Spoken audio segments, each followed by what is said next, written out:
No matter how noble the idea or how sacred our struggle is, freedom is not going to drop down from the sky and fall into our laps.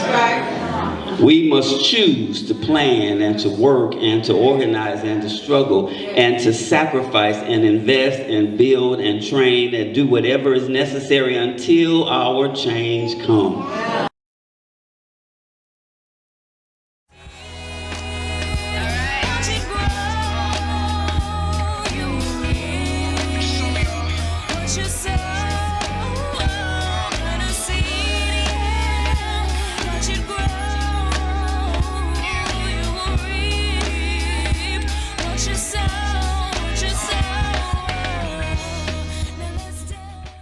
Welcome to the Shrines of the Black Madonna, where we believe in you being your best self. We invite you to partake in our worship experience. Come with an open mind and an open heart. Sing, dance, and clap your hands. Follow us on all of our social media platforms.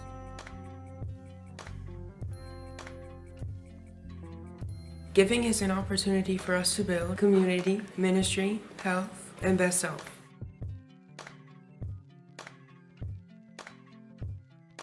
Tap into your greatness that God has already placed inside of you and share it with the world. We would love to see you more often. Thank you, thank you, thank you.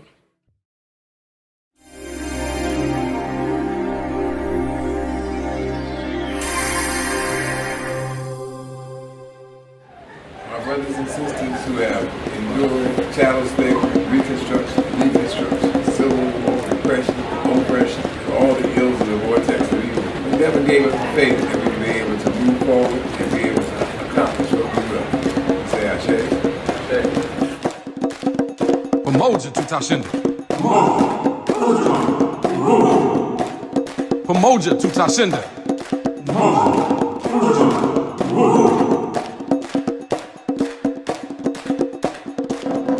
Today, Black people are experiencing a rising level of consciousness that is raising our self-concept.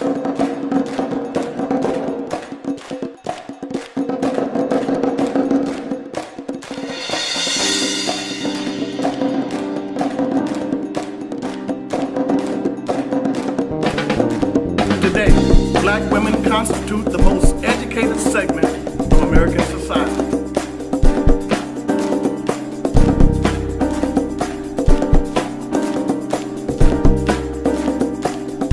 Raising our self-confidence and raising our desire for self-determination.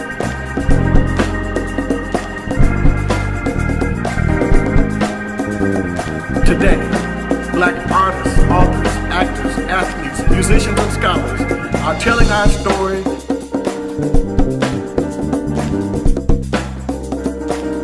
Black children no longer believe they're inferior, freeing their volcanic potential and creative intelligence to imagine a new world. We are rising as a people, and we will keep on rising. Pamoja tutashinda. Generation after generation, and once we come back from all we've been through, there will be nobody in the world that can deal with us. I believe that human society stands under the judgment of one God, revealed to all and known by many names. God's creative power is visible in the mysteries of the universe, and the revolutionary Holy Spirit, which will not long permit men to endure injustice, nor to wear the shackles of bondage, in the rage of the powerless, when they struggle to be free. and in the violence and conflict which even now threaten to level the hills and the mountains. I believe that Jesus, the Black Messiah, was a revolutionary leader sent by God to rebuild the Black nation Israel, to liberate African people from powerlessness and from the oppression, brutality, and exploitation of the white Gentile world. I believe that the revolutionary spirit of God embodied in the Black Messiah is born anew in each generation, and that Black Christian nationalists constitute the living remnants of God's chosen people in this day, and are charged by God with responsibility for the liberation of African people. I believe that both my survival and my salvation depend upon my willingness to reject individualism. And so I commit my life to the liberation struggle of African people and accept the values, ethics, morals, and programs of the Black nation, defined by that struggle and taught by the Pan-African Orthodox Christian Church.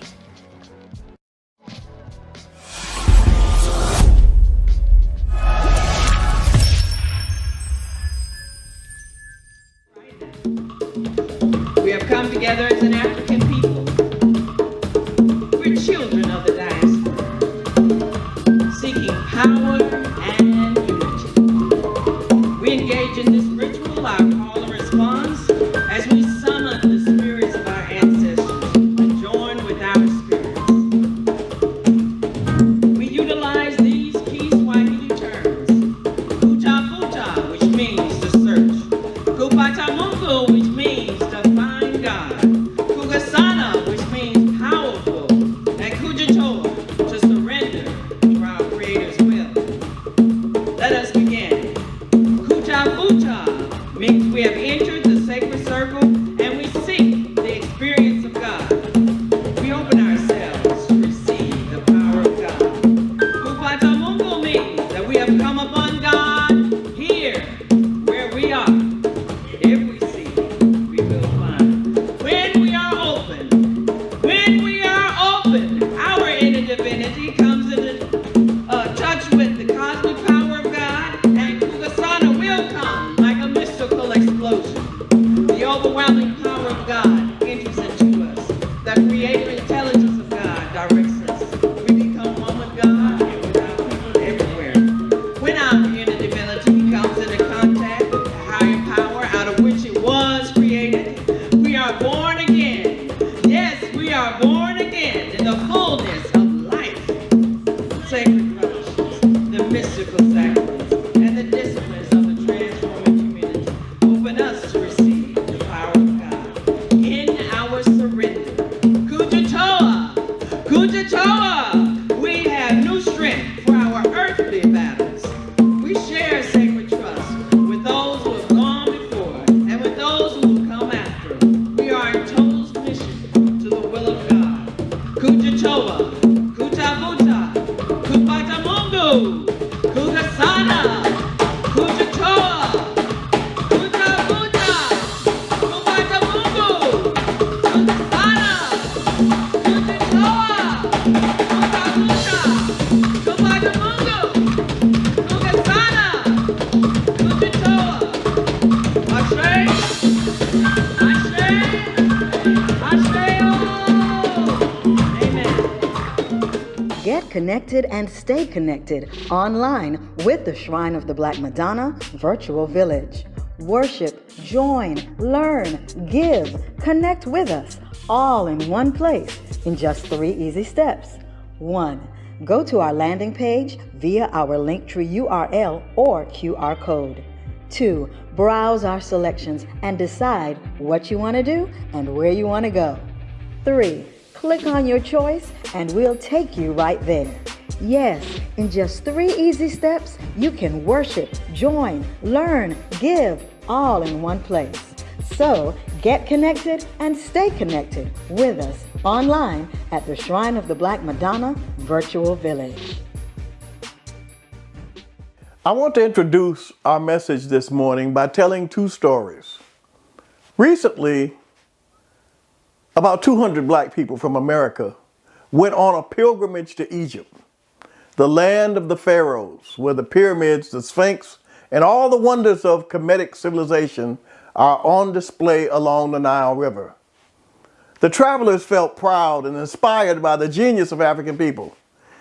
They had studied how to read hieroglyphics in advance of the trip. They also studied the Egyptian belief system that made all these physical marvels possible. In the midst of it all was a 4-year-old boy who listened and learned, and finally on the last day of the trip asked their tour guide, "How does man become God?" The tour guide, a renowned scholar of ancient Kemet, told him, "It takes time. When people have abundance, security, and peace, they have time to think and time to create, to use their creative intelligence. The Egyptians had more than 10,000 years of material abundance and security from harm. They had time to observe and think. And in that time, they discovered the mysteries of the universe. They created science, religion, philosophy, mathematics, and the universal laws. And ultimately, they discovered their place in the universe. That is why over the mystery temples were the words, "Man, know thyself." But the individualistic and patriarchal Greeks misinterpreted the hieroglyphics. It actually reads, "Human, know thyself," which is saying something totally different. It's saying, human species, know your place in the universe. They discovered that when we truly know ourselves, we will know that we are God and God is us. They created a process of spiritual development that elevated human consciousness to the point of attaining unification with divine consciousness, enabling human beings to act in the world as God would. The Sphinx symbolized their understanding that the point of human life is to rise above our lower animal nature, to attain and operate out of our higher divine nature, and become God on earth. Now I want to contrast that story with this one. The plantation slavery system was created by a man named James Drax. He lived in Barbados and grew sugarcane. In the 1640s, he pioneered the dehumanizing process of seasoning newly enslaved Africans. This process was designed to break or reduce or condition human beings to beasts of burden like a horse or an ox or mule in order to maximize their productivity. Another innovation that Drax introduced was the dunging of every hole that sugarcane was planted in. He prescribed that a ton of dung was needed to fertilize every acre. The job of delivering these pounds of dung to every hole was given to teenage enslaved Africans who were strong enough to carry an 80-pound vat of sloshing human and animal feces on top of their heads. These dung haulers carried feces out into the cane field, with it splashing all over their naked bodies and faces. Slave owners preferred young women as dung haulers, although they sometimes used men. Dung haulers carried these 80-pound vats of feces on their heads from before sunup to long after sundown every day. The strenuous labor reduced their maximum life expectancy to only 7 years. This meant that most of them dropped dead before even becoming adults, broken in body, mind, and spirit. Drax's scientific approach to cruel exploitation reduced human beings to dung-hauling mules. Now, since learning of this bit of history, I just can't get out of my mind the vision of a young black woman naked, weighed down with 80 pounds of a mixture of human and animal excrement on her head and with it dripping all over her body all day, every day. My question today is, how is it that the same people that could dream of attaining divinity could also be reduced to human dung mules? The answer is that human beings are incredibly malleable. We have an exceedingly broad range of possibilities. We are susceptible to being shaped, conditioned by the processes that work around us. A process is a step-by-step method to achieve a particular goal. The entire universe operates through process. Nothing happens spontaneously. Everything is the result of a process. The mountains are the result of a process of tectonic plates far beneath the surface of the earth, pushing together for millions of years, forcing the dirt upward. A diamond is made through the process of the earth pressing in on coal for centuries. New life is brought into the world through the process of reproduction. The air we breathe is the process of photosynthesis that use sunlight to create oxygen. The heat and light of the sun is the result of a process of nuclear fusion, where two atoms unite, releasing massive amounts of energy. I could go on, but the point is everything in the universe is a result of a process. Black people today are the product of a long, cruel process of dehumanization conditioning, intended not to elevate consciousness, but to reduce it to the animal level. In other words, the intention of the seasoning process was to animalize human beings. The system of racial capitalism built a whole civilization designed to animalize or reduce or suppress the consciousness of black people. Generation after generation of sustained animalization conditioning can change people from what God intends them to be to what their oppressor intends them to be. This was the intent of slavery. It was the intent of the white man's Declaration of Black Inferiority. It was the intent of Jim Crow discrimination. It was the intent of redlining, mass incarceration, police brutality, and it is the intent of the present effort to prevent true history from being taught in schools. The whole racialized world system is intended to prevent our consciousness from rising to the point that we discover who we really are. Our scripture describes a similar situation in the Bible. Moses led Israel out of Egypt after a long process of enslavement. Israel was enslaved in Egypt for 430 years. That was even longer than our own experience of racial oppression. This long process of enslavement had certain effects or adaptations on them that they really didn't understand. They had lost their full humanity, but they didn't know it. Moses was really the only one of them whose humanity was intact, because Moses was raised in Pharaoh's palace as an Egyptian. He was the product of a different process, so he had a different mentality and thought they had the same mentality that he did. So the journey from Egypt was only, journey from Egypt to the Promised Land was only an 11-day journey, but it took them 40 years because it was more than a physical journey. It was also a psychological and spiritual process to regain their full humanity, to reverse the effects of 430 years of servitude conditioning. They had gone through a long process to become slaves mentally, and they had to go through a long process to regain what they lost. There simply was no way to avoid that process. At one point in the wilderness journey, when they'd reached the physical boundaries of the Promised Land, Moses sent in 12 spies to spy out the land. The spies represented the cream of each tribe, but they came back with a negative report saying the land is rich and bountiful. It flows with milk and honey, but the fortifications are strong and the people are giants, and compared to them, we seem like grasshoppers.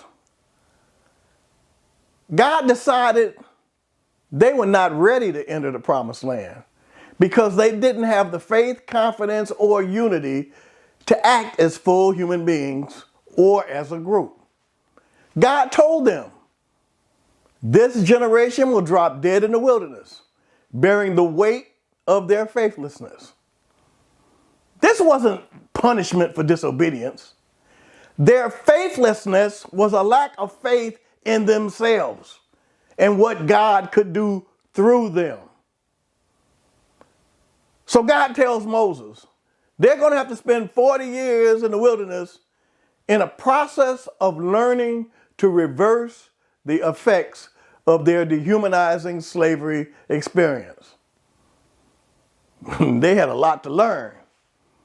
They had to learn to cooperate, to work together, to trust each other, to provide for themselves, to govern themselves, to defend themselves, to educate themselves.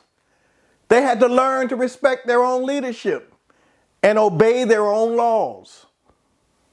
They had to develop institutions to serve their own needs. They had to develop a history and a culture.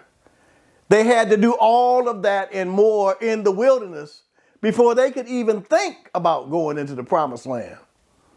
And there simply was no way to avoid this process. But some Israelites didn't accept what God had decided. They attempted to go into the promised land anyway, and they got smoked. They were defeated because they were not ready. You can't rush the process. This is a universal truth. You cannot skip the process. You cannot go over it or under it or around it. You have to go through it. The first generation of Israelites were not ready and had not yet accepted that they needed to go through a process to get ready. Only people who have been conditioned to helplessness, people who have lost the mentality of self-determination, people who have lost confidence in the power of sacrifice and investment, believe in magic and chance and spontaneous change without paying a personal price and going through a slow and tedious process of learning. The Israelites had to relearn how to think and act as a people, as a group. They had to learn to think less individualistically and more panoramically or big picture. That means understanding that they were involved in a multi-generational process, and everything was not going to be done in their lifetime.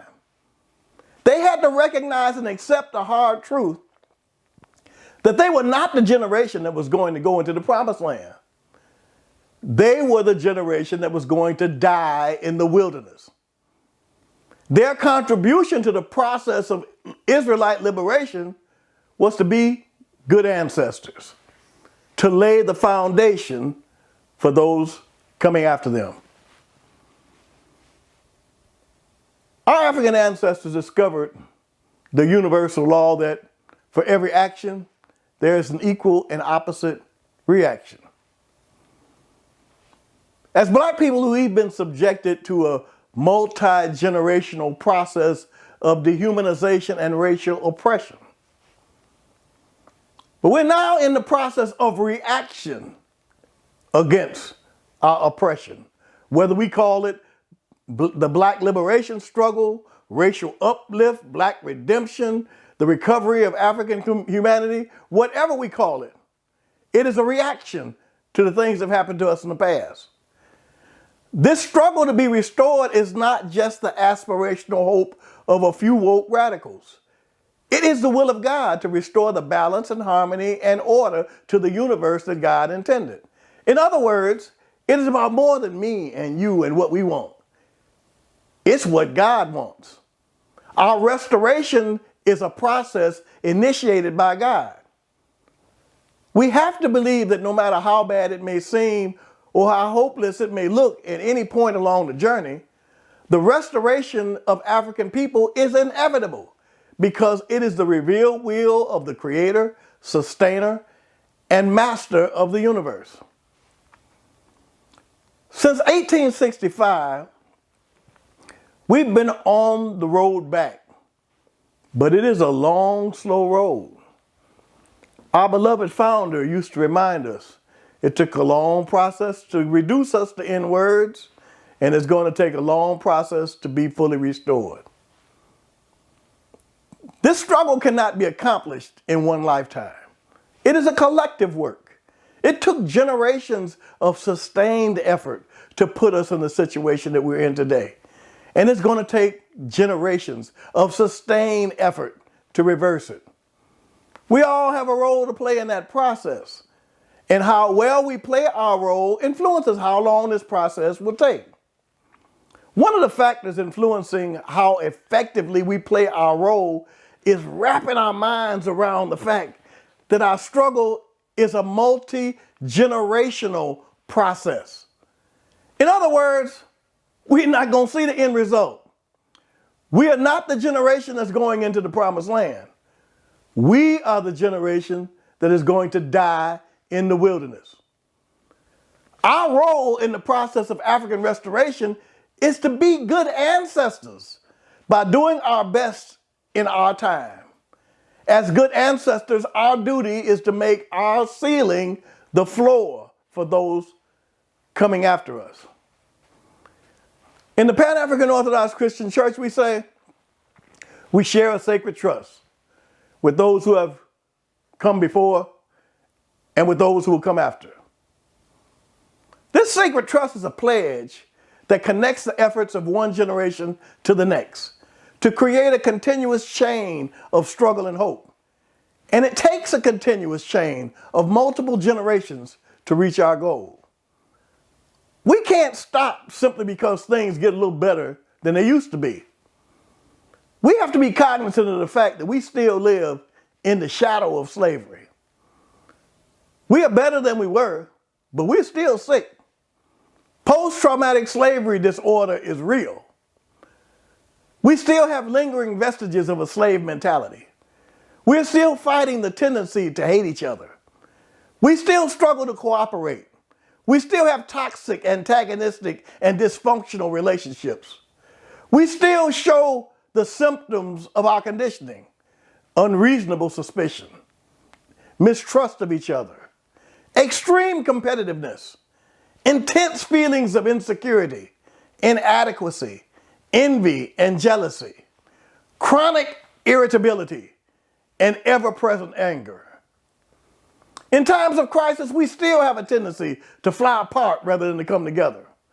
We still have a tendency to reject any personal responsibility and point fingers declaring everybody else to be crazy. We still tend to place blame and seek sympathy. These are all manifestations of our lower animal nature. We still carry the mark of oppression.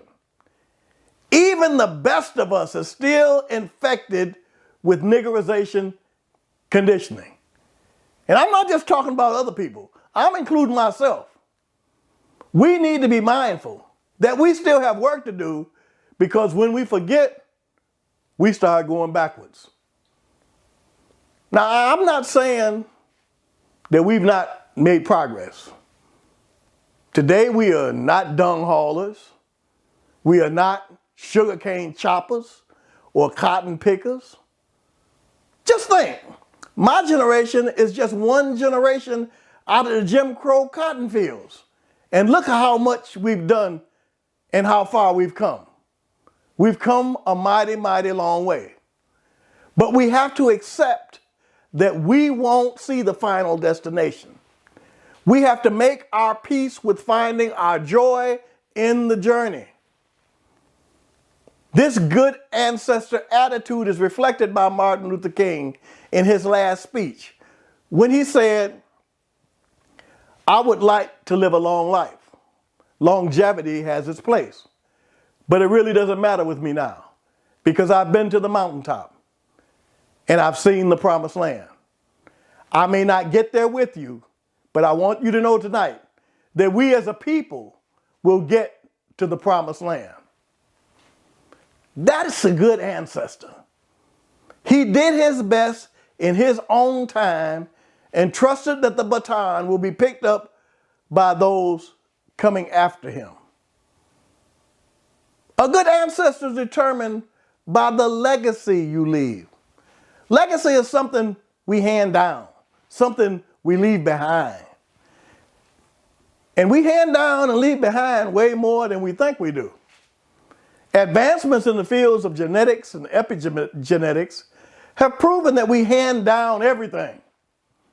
We just don't hand down genetics that determine physical traits like hair texture, eye color, height, and skin color. In his book, My Grandmother's Hands, by Resmaa Menakem, he explains that we also hand down epigenetics, or things in addition to our genes, like personalities, attitudes, beliefs, values, habits, personal qualities, characteristics, and experiences. And we just don't hand them down to our direct blood descendants.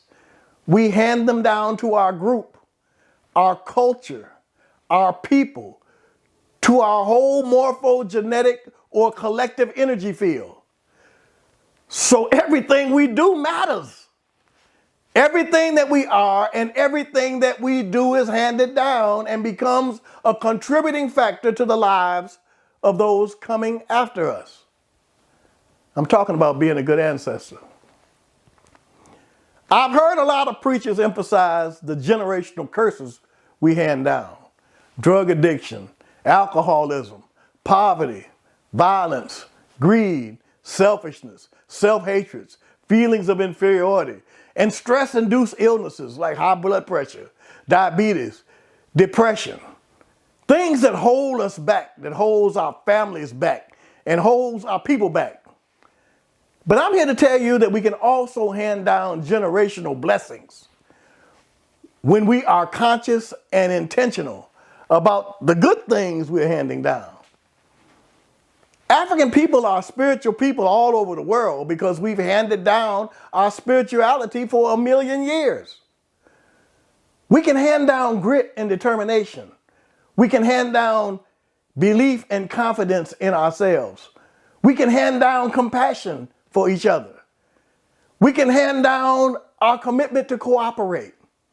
We can hand down resilience and resistance, faith and vision, courage and heroism. We hand down all of our efforts to organize, to unify, to build and fight back. All of our efforts, all of our work, all the work we put in, all the energy is handed down. Even when we fail, the energy, effort, and spirit is handed down. The legacy of Nat Turner, Gabriel Prosser, and Denmark Vesey has been handed down, even though they failed. The legacy of the UNIA has been handed down, even though it failed. The legacy of Fannie Lou Hamer and all the civil rights workers has been handed down. The legacy of the Black Panthers has been handed down. What I'm trying to say is none of it is wasted. All of it makes us who we are and has an impact on our future possibilities. In the Pan-African Orthodox Christian Church, when we preach the divine obligation to become our best selves, it's not just for ourselves. It's also to maximize the good, positive, and constructive things we hand down. When we do this, we are being good ancestors. We are making a difference. We are moving the needle. We are making Black people better. We are laying the foundation for a Pan-African world community with power and dignity. Our long journey back has been made possible by many, many, many good ancestors that have come before us and did the best they could in their time. It's a great cloud of witnesses. Some of them famous and well known, but most of them are people who live their lives in obscurity and are now forgotten. But all of them make us who we are today. That is what Maya Angelou meant when she wrote, "Bringing the gifts my ancestors gave, I am the hope and the dream of the slave. I rise, I rise, I rise." In the Pan-African Orthodox Christian Church, the month of August is dedicated to the greatest good ancestor for Black people, Marcus Mosiah Garvey. If the quality of a life is judged by the legacy it leaves, then no one has a greater legacy to Black people than Marcus Garvey.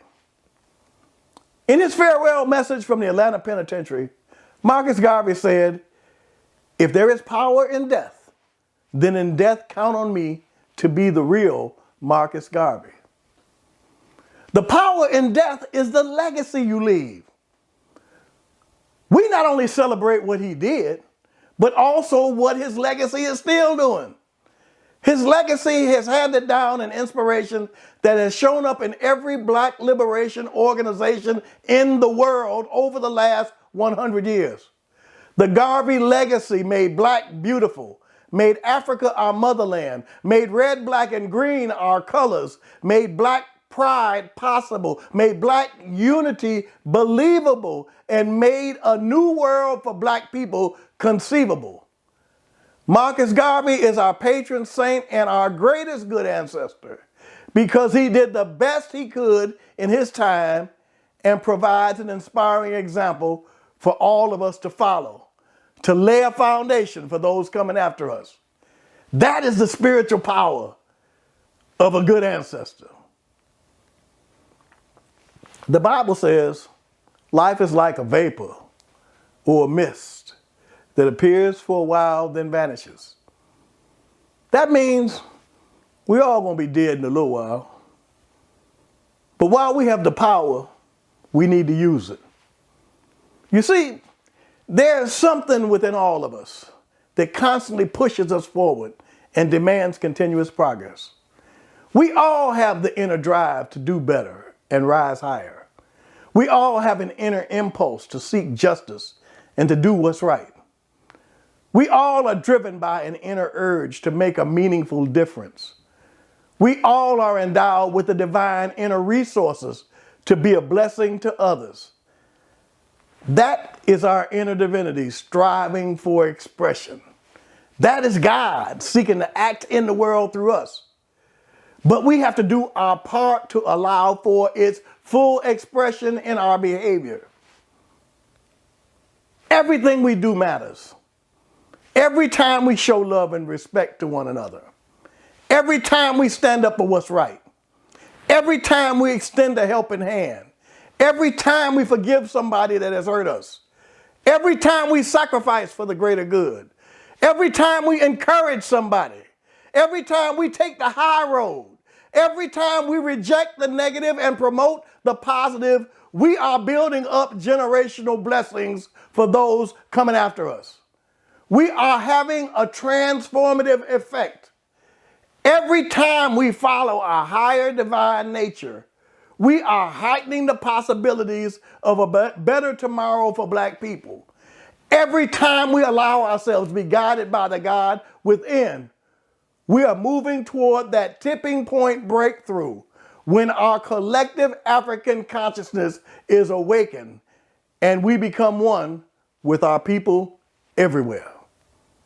Then we will act in the world as God would, restoring justice, restoring peace, restoring the earth, restoring black people to our original place of power and dignity in the world. So be a good ancestor. Do the best you can in your time. Everything is not going to be perfect. We are in a long, multi-generational process to get to our promised land.